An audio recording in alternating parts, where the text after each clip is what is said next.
सबसे ज़रूरी बात जो 6 मंथ्स प्लस बच्चों के लिए है और सबसे अहम है वो है वैक्सीनेशन। देखिए फ्लू की वैक्सीनेशन आप लगवा सकते हैं 6 प्लस मंथ्स बच्चों में। जिससे फ़ायदा ये होगा कि अगर आपके बच्चे को फ्लू हो भी जाता है तो वो कॉम्प्लिकेट नहीं होगा। क्योंकि सीडीसी की स्टडीज़ ये बात कहती हैं कि 2011 में जो केसेस थे फ्लू की कॉम्प्लिकेशंस की वजह से जो हॉस्पिटलाइज़ हुए बच्चे, वो सिर्फ़ 6000 थे। लेकिन 2023 में जब दोबारा रिकॉर्ड निकाला गया तो देखा कि वो केसेस 6000 से 25,000 यानी 25,000 हो चुके हैं।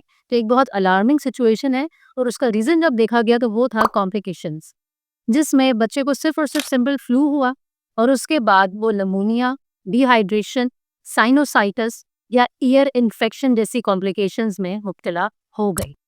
तो आपने सबसे बेहतरीन हल जो आप कर सकते हैं, एक तो बात ये कि प्रिवेंशन, और दूसरी बात हम घर में क्या कर सकते हैं 6 मंथ्स प्लस बच्चों के लिए, 1 ईयर तक और 5 ईयर्स तक भी। तो इन सब चीज़ों का आज इस वीडियो में हम जिक्र करेंगे।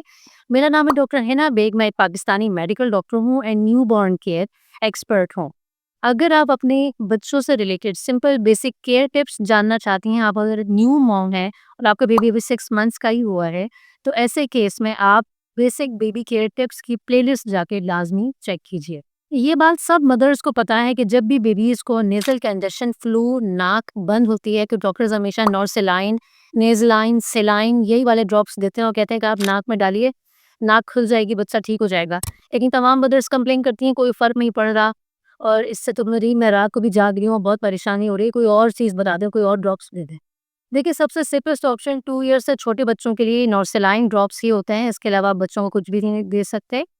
दूसरी चीज़ ये है कि देखिए आपको टेक्नीक आनी चाहिए। तरीक़ेकार क्या है, हर फ़ीड से पहले बेबी को आपने ये ड्रॉप्स नाक में डालने हैं।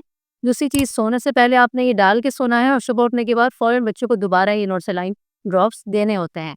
इससे बच्चे की नाक थोड़े ही टाइम के बाद ओपन हो जाती है और वो ईज़िली फ़ीड भी कर सकता है और पूरे टाइम सुकून से भी रह सकता है। इसके अलावा देखिए 6 मंथ्स प्लस बच्चों के लिए जो सबसे ज़्यादा परेशानी होती है मदर्स को, वो ये कि वो मूव कर रहे होते हैं सोते में बहुत ज़्यादा। तो अगर वो एलिवेट करके कुछ सुलाती हैं तो ज़्यादा देर तक वो एलिवेट रह नहीं पाते, वो अपनी पोज़ीशन चेंज कर लेते हैं। तो यहाँ पे थोड़ी परेशानी आप लोगों को ज़रूर होगी। काम की चीज़ जो आप इस वक़्त कर सकते हैं वो है स्टीम शावर। सर्दियाँ आ चुकी हैं, शावर गीज़र ऑन हो जाता है बहुत सारे घरों में, तो उस केस में आप शावर चला दीजिए, गर्म पानी का तेज़, और 10 मिनट के बाद जब ओवर पूरे वॉशरूम में धुआँ हो जाएगा तो आप वहाँ पे बच्चे को लेके 10 मिनट के लिए खड़े हो जाइए। ऐसे केस में उसका कंजेशन बहुत हद तक रिलीफ़ हो जाता है। ये बहुत प्रैक्टिकल एक्सपीरियंस है, ये बेस्ट रहता है इस एज ग्रुप के लिए, 2 ईयर्स से छोटे बच्चों के लिए। तो ये आप बहुत अच्छे तरीके से कर सकते हैं। कूल मिस्ट ह्यूमिडिफायर अगर आपके पास है तो आप वो लेके रखिए घर के अंदर। उससे बच्चों की जो ये म्यूकोज़ल मेम्ब्रेन होती है ना, नाक के अंदर की जो लेयर होती है, ये ड्राई हो जाती है सर्दियों में, जिसकी वजह से वायरसेस मज़ीद अटैक करते हैं क्योंकि उनको एक बहुत अच्छा मीडियम मिल जाता है। तो इसलिए आपने इस नमी को बरकरार रखना है जो कि सर्दियों में नहीं रहती है। दूसरी चीज़ जिसका आपको ख़्याल करना है वो देखिए, इस एज के बच्चे अब दूध आहिस्ता-आहिस्ता उनका कम हो रहा होता है और जो 5 ईयर्स तक के बच्चे हैं वो तो प्रॉपर डाइट लेते हैं। आपने बच्चों की ना डाइट का बहुत ज़्यादा ख़्याल करना है। इनको अगर आप शुरू से ही सूप्स की, सर्दियाँ जैसे अभी आ रही हैं, आप लोग अभी से ही 6 मंथ्स के बच्चे अगर आपके हैं और प्लस हो चुके हैं, चिकन का सूप, टोमेटो का इस्तेमाल, जितने भी सूप्स आप घर में भी बनाएँ और बच्चों को भी पिलाएँ ताकि उनके टेस्ट बड्स डेवलप हो जाएँ। जब अभी से आप डेवलप कर देंगे तो 5 साल के बच्चे को भी अगर ये चीज़ हो रही होगी ना, तो आप उसको बीमारी के टाइम पे इस तरीके की खुराक खिला सकेंगे। वरना अक्सर मदर्स कंप्लेन कर रही होती हैं कि ये पहले भी कुछ नहीं खाता था, बीमार हो गया तो बिल्कुल भी कुछ नहीं खा रहा। तो उसकी वजह यही होती है कि शुरू से आप लोगों ने टेस्ट प्रेफ़रेंसेस ही नहीं बनाए होते बच्चे की, जिसकी वजह से आप लोग बाद में परेशानी का सामना करना पड़ता है। लिहाज़ा आपको बच्चे के खाने-पीने का, डाइट का बहुत ज़्यादा ख़्याल करना है। बच्चे की डाइट कम हो जाएगी ऑटोमैटिकली जैसे ही वो बीमार होगा। आपका काम ये है कि थोड़े-थोड़े, स्मॉल-स्मॉल पोर्शंस में उसको वक्फे-वक्फे से खिलाते रहें कुछ न कुछ। बाज़ार का कुछ नहीं खिलाना, हेल्दी फूड खिलाना है घर का। जो बच्चे 6 टू 1 ईयर तक के हैं, वो प्रॉपर्ली फ़ीड करें, प्रॉपर उनको फ़ॉर्मूला या ब्रेस्ट फ़ीड, और अगर वो खाना अभी वो उन्होंने छोड़ा हुआ है, तो आप उनको सूप्स की फ़ॉर्म में दलिया, पतली कोई भी चीज़ उनको देने की कोशिश करें ताकि उनकी इम्यूनिटी मेंटेन रहे। वरना खाना नहीं खाएँगे तो मज़ीद इम्यूनिटी कम होती चली जाएगी। अब बात ये है कि भई बच्चों के अंदर ये फ्लू ज़्यादा कॉमन क्यों होता है? तो उसका रीज़न ये होता है कि बच्चों की इम्यूनिटी अभी कमज़ोर होती है। ऐसे केस में उनको अगर कोई भी वायरस अटैक करता है तो उनके पास लड़ने के लिए कोई आर्मी मौजूद नहीं होती, जो उसका मुकाबला कर सके बहुत अच्छे तरीके से। लिहाज़ा बच्चों के ऊपर जब ये अटैक हो जाए तो काफ़ी हद तक वो कॉम्प्लिकेट भी हो जाता है। अगर आपने जल्दी से इंटरवेंशन नहीं की, प्रॉपर बच्चे का ख्याल नहीं किया और चीज़ों को समझा नहीं। अगर आपकी बेबी का फ्लू बहुत ज़्यादा ख़राब हो चुका है तो आपको पता कैसे लगेगा? पहली बात ये है कि बच्चों का रेस्पिरेटरी रेट 60 तक होता है 1 मिनट में। 30 से लेके 60 टाइम्स होना ये नॉर्मल बात है, साँस लेना और बाहर निकालना एक दफ़ा, ये 1 काउंट होता है। अगर इस तरीके से बेबी के साथ हो रहा है टिल 1 ईयर ये रेट 50 तक आ जाता है। तो अगर आपका बच्चे का रेस्पिरेटरी रेट 50 से अबव है, तो उसका मतलब है कि उसको ब्रीदिंग डिफ़िकल्टी है। दूसरी बात ये कि उसके सीने में से खड़खड़ाहट या सीटी जैसी आवाज़ आ रही है। जबकि अब जब भी आपके बच्चे के सीने में कोई आवाज़ आए और वो 2 वीक से ज़्यादा कंटिन्यू रह रही है और वो ठीक बिल्कुल भी नहीं हो रही, 2 वीक्स खाँसी का कंटिन्यू रहने का मतलब ये होता है कि स्लोली एंड ग्रेजुअली वो खत्म होती जा रही है, फिर बिल्कुल खत्म हुई है।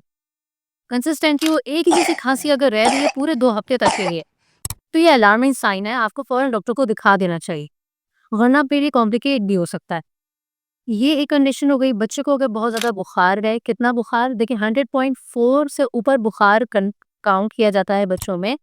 लेकिन अगर 101 डिग्री फ़ारेनहाइट बुखार है, आप पैनाडोल दे रही हैं, उसके बाद भी वो बुखार कंटिन्यू ही रह रहा है, ख़त्म नहीं हो रहा, तो इस केस में भी आपको डॉक्टर को दिखाना चाहिए। सर्दियों में माँओं को ये नहीं आइडिया होता या फ्लू के दौरान कि बच्चों को कपड़े किस तरीके से पहनाने हैं, क्या रूल है। देखिए रूल जो बेसिक है वो है लेयरिंग। कपड़े की तह बना के पहनाने होते हैं। ऐसे नहीं ये एक ही मोटा-सा कपड़ा बच्चे को पहना दिया। ऐसे करने से नुकसान होता है। ठीक है, आपके लिए तो आसानी हो गई लेकिन बच्चे का नुकसान है।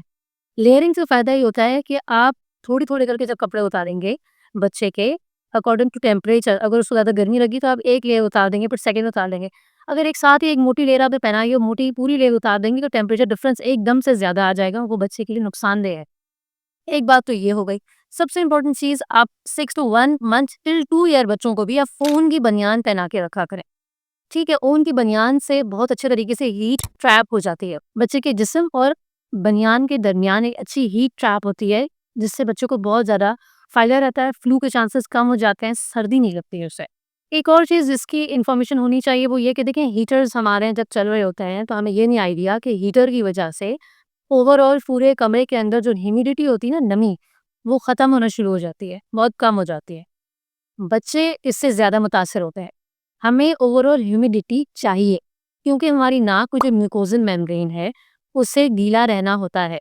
अगर वो वहाँ पे ड्राइनेस हो जाएगी, तो वायरसेस अटैक करेंगे क्योंकि उनको ड्राई प्लेस चाहिए। तरीक़ेकार ये है कि जब भी आप हीटर ऑन करें, तो हीटर के सामने एक पानी का बोल रख दिया करें और वो 1 दिन, डेढ़ दिन में खुद ही वो डिपेंड करता है कितना बड़ा बाउल है आपका, तो वो फिर ख़त्म हो जाता है पानी, आप खुद नोट करेंगे। तो वो आपको पता लग जाएगा कि ओवरऑल वो पानी भाप की सूरत में पूरे रूम में फैल रहा होता है और इस तरीके से ह्यूमिडिटी मेंटेन्ड रहती है। एक चीज़ का ख़्याल आपने ये करना है और दूसरी बात ये कि आपने बच्चे की स्किन का ख़्याल करना है। मॉइस्चराइज़र का इस्तेमाल किया करें, वैसलीन जो पेट्रोलियम जेली होती है, उसका इस्तेमाल किया करें, रात को सोने से पहले वैसलीन बच्चे के मुँह में, नाक के अंदर भी लगा दिया करें। सबसे इम्पोर्टेंट बात है वो ये कि वैक्सीनेशन। आप वैक्सीनेशन लगवाएँ, इससे बहुत ज़्यादा फ़ायदा होगा। कैसे?